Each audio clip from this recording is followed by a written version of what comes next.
for a night game in Ann Arbor. Brian Kelly thinks Tommy Rees needs to get off to a fast start. They did. Just make some easy throws, get off to a good start, and he'll be fine. He's been in some big atmospheres before. Magnificent throwbacks on both sides, and Notre Dame comes right out and makes a statement drive. Rees finds Theo Riddick. As easy as you like, right down the field. Kelly, not volcanic. All was good. Next drive. Here comes Notre Dame. Michael Floyd, the spectacular wideout. That maligned Wolverine D gets punched right in the mouth. Notre Dame, any way you like it. They dominated time of possession in this game. It's 14-0. And then the electrifying, the scintillating Denard Robinson. 502 total yards of offense and the 3 TDs a year ago. Largely, Notre Dame kept him in check. But this is exactly what Michigan did all night. Big plays. Junior Hemingway, touchdown. Great look here as he grabs it. Able to elude an Irish defender, dive for the pylon. They took a look, touchdown. Go Blue on the board. Third quarter, 24-7. It looked like Notre Dame might have this one in hand. And they've literally got Robinson in hand. But he stays on his feet, finds Junior Hemingway. Looks like he might be gone. All the way down, inside the Notre Dame 10-yard line. Another look as Robinson... Well, actually, another look after this one. As you see the play on the goal line, they blast the ball carrier, Stephen Hopkins. It comes right back to Robinson. The luck of the Irish belongs to the Wolverines for the moment. It's 24-14. Next Michigan drive. Robinson throws it up. Jeremy Gallen goes up and gets it. It's 24-21.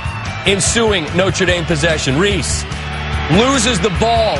Another red zone turnover for the Irish. It's plagued them in these first couple of weeks as they've dominated in yardage against South Florida and had an advantage here against Michigan, but they keep turning it over close. Ball fake for Robinson. Goes up top. Finds Hemingway in double coverage again. Robinson pushed the envelope, made some mistakes, but also made monstrous plays. Tack on another 15 for rushing the passer. And then here, Denard gives. Denard takes away as the Irish take it away on a great catch by Robert Blanton there. So the Irish have got it back, but then Michigan gets another crack at it. 3rd and 2. Denard. First down after they measure. Pretty nice spot. If it works out, then Denard dimes up Kelvin Grady. And then with the clock ticking down, they're in position to get the tying score. Robinson rolls right, looks back left, beautifully designed play. Vincent Smith slips a couple of Irish tacklers, then 2 more. He takes it in, and with 1:12 on the clock, Michigan has fought all the way back and they're out in front, but here comes Notre Dame. Rees looking for Floyd. Interference called. That's probably a good flag because Floyd can get loose on you, and the next thing you know, the Irish would be back in front. Then Tyler Eifert. Rees blasts him there at inside the 35-yard line. Under a minute to go. Plenty of time and a timeout. They don't need it. Rees, Riddick, touchdown. Where's the Michigan defense? And the Big House is riding a roller coaster of emotions. Out in front, now behind, but there's still time on the clock. As you see, Riddick, who scored the first, now scores what might be the last points of the game. Not tonight. It's Robinson. Rolls out. We're under 20 seconds left. They're on their side. Where's the Notre Dame defense? Gallen's got it. Get out of bounds or maybe score. So 8 seconds on the clock. Do they kick the tying field goal? There's enough time left to run a play. And there's enough time for Roy Roundtree to make his first catch of the night and give Michigan the lead with 2 seconds left. 3 touchdowns in the last minute and 12 seconds. The lights shining bright on the biggest of stages in America. Over 114,000 people watching just an astonishingly entertaining college football game. And Brian Kelly's Irish cannot believe their fate as the Big House celebrates and welcomes. Hail to the victors indeed. Coach Hoke off to a 2-0 start. And perhaps the best way to look at this game, look at Robinson's line. Only 11 of 24. He only completed 11 passes. He completed 3 to Notre Dame, but 4 touchdown passes. And Go Blue and Coach Hoke off to a flying start. The men who called it in Ann Arbor to try to put this game in perspective. Brett Musburger, Kirk Herbstreit. Men? It is still some scene here in the big house. Thousands have not moved, Herbie, and the Michigan band has now gone down to the middle of the field. They will serenade all of these fans who are still here. An unbelievable night in the big house. I don't think they're going to leave. I mean, they are. This is one of those once-in-a-lifetime moments for these Michigan fans and for you and I. I mean, we always watch great games, but this is one I think you and I will always remember. Considering the traffic in Ann Arbor a little bit, it might be a good idea to stay here. Maybe we can have breakfast served. But, speaking like a true veteran. It was unbelievable. Herbie, I've been around a lot of close games, great games. I've never seen 3 touchdowns in the last minute 12. No field goals now.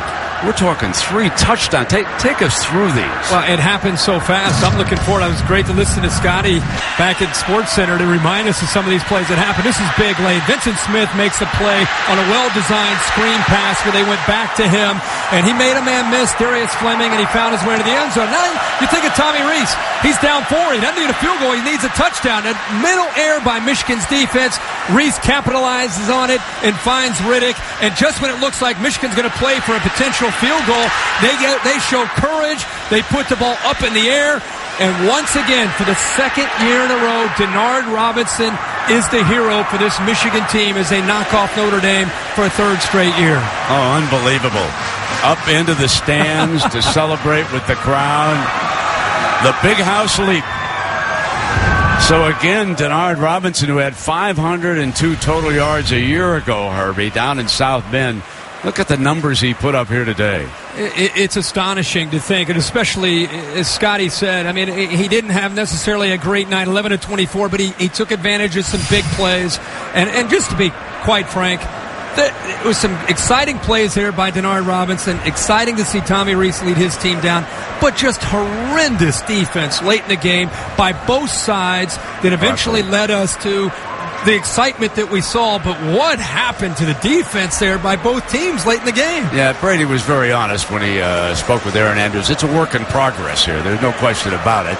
And even the Michigan offense sputtered. I mean, Denard is, of course, a one-man show, and now, in our opinion, the most exciting player in all of college football. But I do want to say something about Brian Kelly and the Irish. I don't think any team could lose any 2 tougher games than what the Irish have gone through. But you know, I saw some character with this team. I still think they'll bounce back. Yeah, and you know what? They're a better team than they were a year ago. I think Tommy Rees is the answer at quarterback. They've got some playmakers around him. They just have to do the little things. You can't turn the football over. Right. I mean, it's one thing to hear coaches say, we got to protect the ball, and you're like, okay, you got to protect the ball. Right. But 9 turnovers.